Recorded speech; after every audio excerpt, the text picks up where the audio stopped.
اما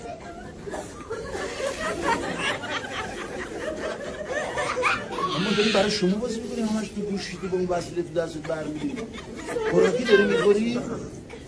ساندویچ آخه وسط تئاتر کی ساندویچ می‌خوره؟ شما میگه من ساندویچ میخوام نباید بخوری همش تو چیه رو داری جدا میکنی؟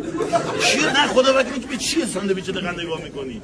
از اول میبینی هی داره نگاه میکنه تو ساندویچ کی انگوش کرده که داره اصلا ما رو به جان مادر ما رو نگاه نمیکنه یه سر تو اینه بعد لعنتی یه سانت میره ازش بخور تمومش کن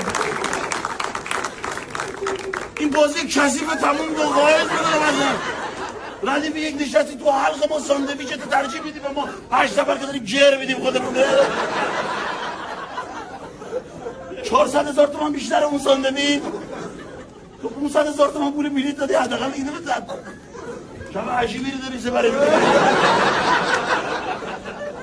یعنی نور تو چشه بوده خدا چیه چی تو دستش چی شده چه کار داره میکنه نه جدی وای میسم تا تموم کنی نه به خدا کجا نرسد اما عذاب میشه واقعا میدونم تو الان دیگه نمیخوای بخوری ساندویچ جدی بچا یه دوره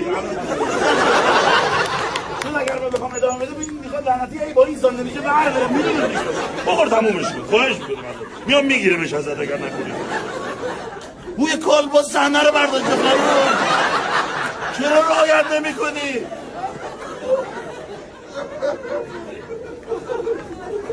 سس کم نداری؟ نه جدی شاید چون سس داری؟ چون خشک ساندویچ اگلوت با این نمیره میخوای دوشابه بگم برات بیارم؟ آب میخوری ساندویچ آها تدابیرم اتخاذ کرد باشه شما میخوری بعدش؟ یه دست رو افتخار کنی این بدیهیه من نباید به تو بگم خب کجا بودی به خدا حوض کردم ساندویچی چیه؟ نه به خدا یه بوی تو دماغ جدی چیه؟ میخوام از کجا گرفتی برم بگیم بچه ها الان برم بگیرم چیه؟ نه جان مادره جدی به قرآن جدی دارم سوال میگم ساندویچی چیه خدا وکیلی؟ کالباس هایده آم نیم لعنت خدا ازت نگذره کاهو هم داره هایده لعنتی کاهو میذاره سسش هم خواسته آقا بریم اصلا نمیفهمی باید تعارف بزنیمش نه؟